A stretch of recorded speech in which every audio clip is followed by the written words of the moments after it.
How's it going, everyone? Welcome back to another Marvel Snap Zone video. My name is Savage Yeti, and I'm here with another tier list for you guys. If you want to see the full article, Den puts it out every week. It came out now yesterday morning for you guys, but I'm going to go over the tier 1 and tier 2 decks for you guys. It's a really long list today. We have 5 tier 1 decks and 6 tier 2 decks, followed by tier 3 budget, and then of course he has silent performers on this list. If you want to check out any of those deck lists, go check out the full article. But this week is very interesting in Marvel Snap in that there's not one singular top deck that is dominating like we've had in previous weeks with like Bounce and some other decks in the last few months. Nothing is dominating at that level. There's actually no deck that passes a 10% popularity rate, so it's a really diverse meta, and I think it's really healthy at the moment. But of course, it's led by Move Legion once again, followed by Shuri Sauron. I didn't think Shuri Sauron was going to get to tier 1. We'll talk about why later on, but here it is. And then Sarah Surfer. There was a buff to Forge recently that has brought Surfer back up. Again, we'll talk about that later. It's kind of nuts. Followed by Infinite She-Hulk. We've talked about this list. It has Leech in it. It's pretty annoying that Leech is back, but a very solid deck nonetheless. Followed by Good Card Stature, just Old Faithful, here wrapping up tier 1. And then tier 2, we have Sarah Control, down from tier 1 last week, followed by Thanos Death Control. I've been playing this deck for the last 24 hours, and I've been having a blast. I'm actually going to make a video and some gameplay on it over on my channel, so if you haven't checked out my channel before, go check it out. The link will be in the description, and I'll have a full walkthrough of this deck and some gameplay for it as well. And then Pure Evolutionary, we've seen this before, followed by Galactus Destroy, up from tier 3 into the tier 2 area, discard Dracula, and then evolve Lockjaw, which has dropped down as well. So let's go through the deck list and go over kind of what's changed and what the meta overall looks like. Starting off with Move Legion. Not much to say here. It's the exact same list as last week. It has some reactive cards with Shang-Chi so that it's effective against decks that want to go very tall. And it's also just kind of a low to the ground deck. So Shang-Chi is not effective against it. Enchantress isn't effective against it. Killmonger is not effective against it. The whole reactive cards, the whole set of popular reactive cards are just not effective against this deck. Once again, this deck has a really high skill ceiling. To pilot it very well, it's pretty difficult. It's not one of these decks that you can just pick up and run with and hope for the best. Kind of like Shuri, we'll talk about that in a second. A very linear deck. You know what you're trying to do. This list doesn't quite have that. The meta is trying to figure out ways how to counter this deck at the moment. You'll see that with Thanos Death Control. They're trying to make Thanos control decks with Professor X work because it really shuts down this deck quite a bit. But this deck is still at the top. Not any changes to the list. This version runs Legion. I think it ran Legion back in the Conquest tier list last week.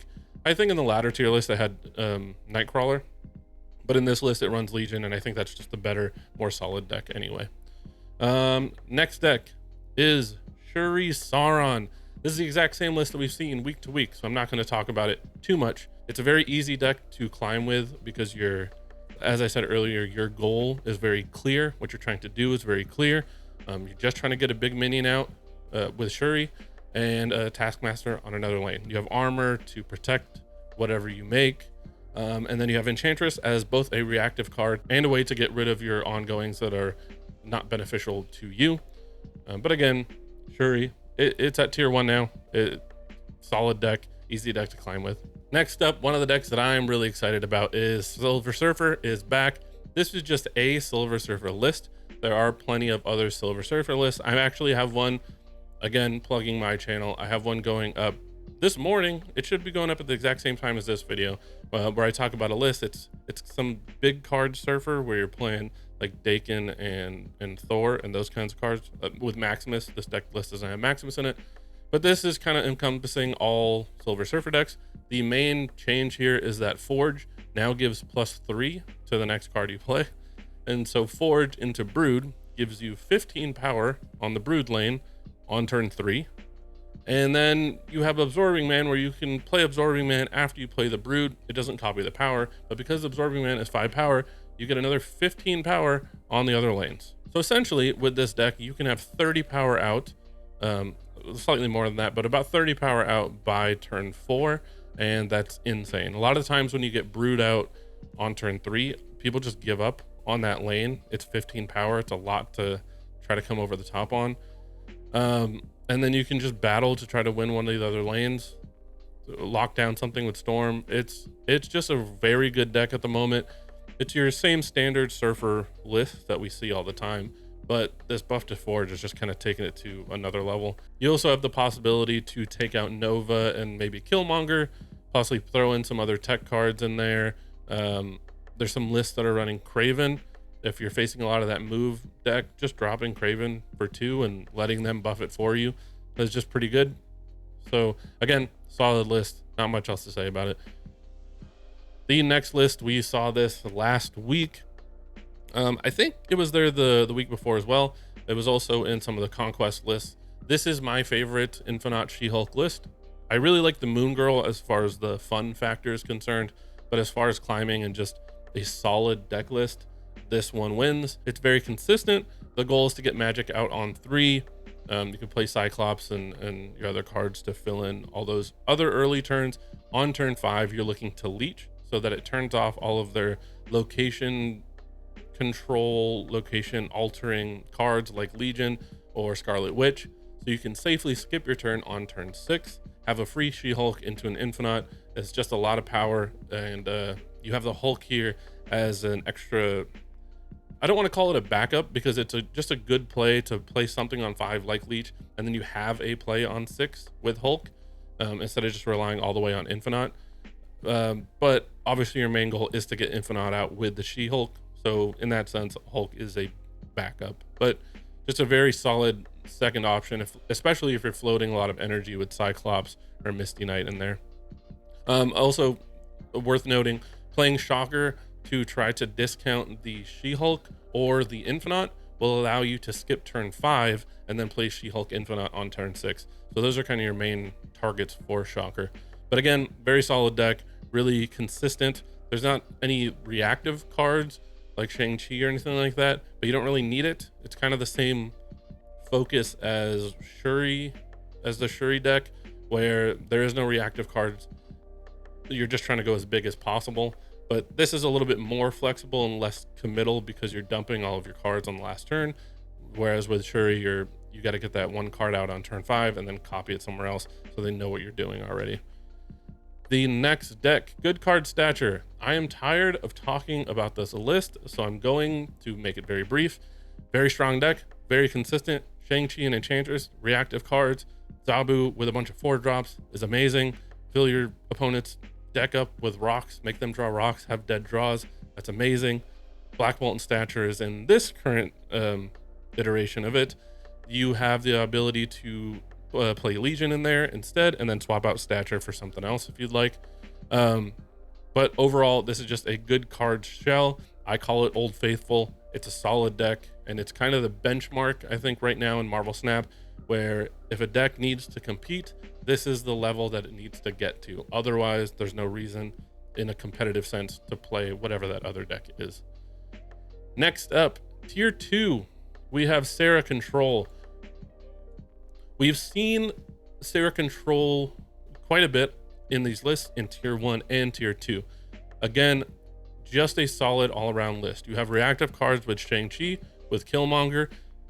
It's very flexible in that when you're dumping a bunch of cards on turn 6, you can pick which lane you're going to go into. You're not committed. You have the ability to get really big cards with Angela, just buffing it over with Kitty Pryde. It's just a really solid deck with a lot of slots that can be swapped in based on what the meta is. And the reason why it's dropped down to tier 2 is because there is no clear top meta deck. So those slots aren't so clear on what you're going to slot in because you don't know what you're going to run into most of the time. So it has to be an overall just good flexible deck that works against everything, instead of like a targeted against the meta deck, if that makes sense. I hope that makes sense. So I think that's why it's dropped down to tier 2. But again, a solid deck, and it's nothing new. There's not much else to talk about here. Sarah Control. Next up, Thanos Death Control. I've been having a blast with this deck in the last like 24 hours. I'm gonna make a video on it on my channel and hopefully put some gameplay in there. It's a combination of Thanos Control and Thanos Death. Thanos Death and Thanos Control have been fighting over who's the top dog on the Thanos list, and instead they decided to have a baby and spit this thing out. You have the ability, you're running Galactus in this list, which I haven't played Galactus really since the nerf to him, and it's just really fun. You have the ability to wave into Galactus on 4. You have Time Stone, so you can play Time Stone on 4, so you can Galactus on 5 if you'd like. If you don't have the playlines for Galactus, he's not your like all-in game plan, and so you can go a little bit more of the control route and Time Stone on 3 to Professor X on 4, or get a double Dino out or something on 4. Wave is just a good tech card against some of these decks that like to dump everything on turn 6. You get to play Wave on 5, maybe with a couple other stones. Generally with Killmonger, you can destroy enough things to get death pretty cheap, not quite free. Most of the time when you're gonna get death for free, you're either playing a destroy deck against a destroy deck, or you get Galactus off and you're gonna get her for free. But overall, just a solid deck, and it's my favorite over the strict Thanos destroy list and the strict Thanos control list. Just a really cool hybrid, and it's just been really fun, specifically for me. And obviously, it's been doing pretty good in the meta. Not a tier 1 deck, but I think it has some potential. Side note, Den also throws in the best Thanos control list in the article as well, and then the best Thanos death list, so you can see the parents to its baby up top.